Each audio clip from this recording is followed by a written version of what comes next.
German authorities arrested 3 men in Berlin, seizing an AK-47, pistols and ammunition, foiling alleged Hamas-linked attacks on Jewish and Israeli targets. Federal prosecutors called the suspects foreign operatives, while Hamas denied any connection. Interior Minister Alexander Dobrindt confirmed months of surveillance had averted a real threat. Authorities warned that transnational Hamas networks operate across Europe and the US, often under charitable or cultural covers.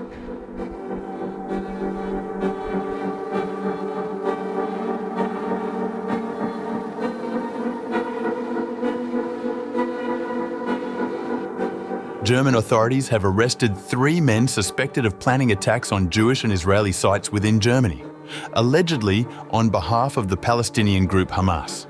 Federal prosecutors identified the suspects as German citizens Abed Al-G and Ahmad Wanj, and a Lebanese-born man, Wael FM, authorities said.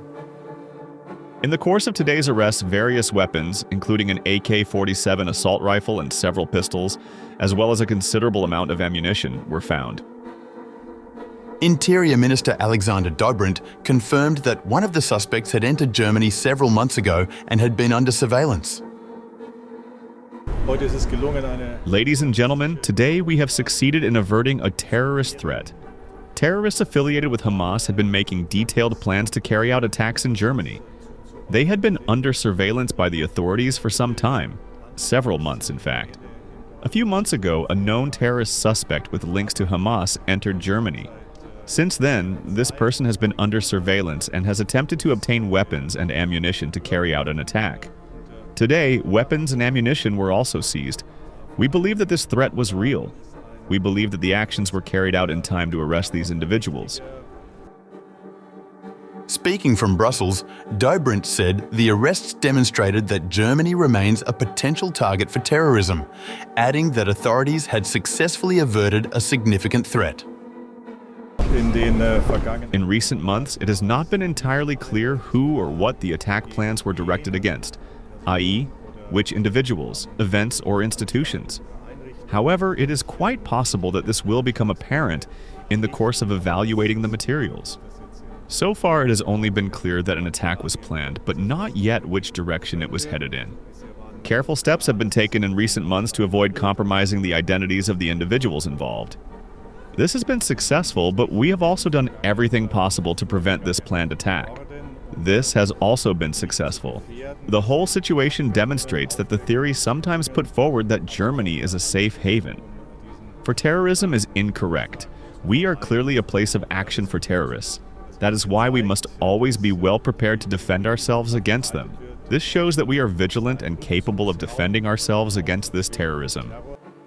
The suspects are set to appear in court on October 3rd, where a judge will determine whether they will be held in custody pending trial. Germany classifies Hamas as a terrorist organization, and any activity linked to the group is banned under national law. Federal prosecutors described the men as foreign operatives acting on behalf of the organization, involved in planning a serious act of violence endangering the state. Hamas, however, denied any connection to the detainees. In a statement, the group called the allegations completely unfounded, emphasizing that the individuals had no formal links to its leadership or operational structure. The arrests follow growing scrutiny of Hamas activity in Europe and come amid heightened tensions over Israel's ongoing military operations in Gaza. Security remains heightened at synagogues and other Jewish institutions across Germany, reflecting both historical responsibility and ongoing concern for potential threats within the country.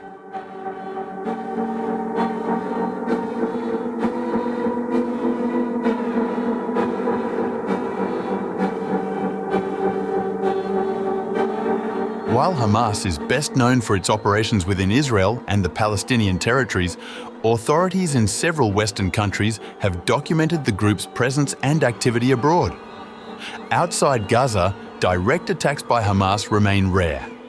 Instead, the group's international footprint is largely focused on fundraising, logistical support, and coordination through front organizations. In the United States, Hamas networks have existed since the 1980s, operating under entities such as the Palestine Committee, the Islamic Association for Palestine, and the Holy Land Foundation. These organizations have been involved in fundraising, political advocacy, and shaping public opinion.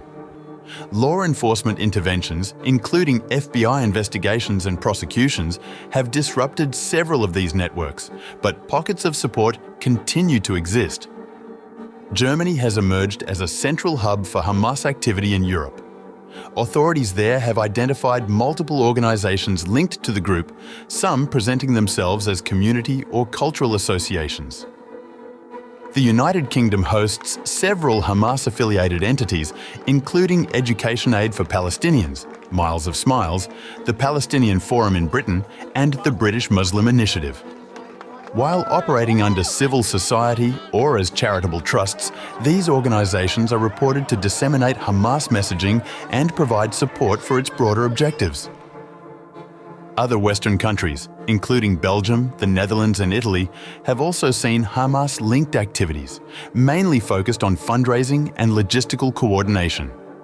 Authorities report that the group leverages the openness of civil society to advance its agenda, often masking operations within charitable or political frameworks.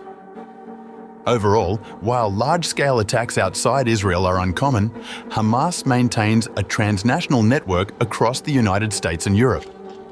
Law enforcement agencies continue to monitor and disrupt these networks, addressing both their financial and operational reach to prevent potential threats in Western countries.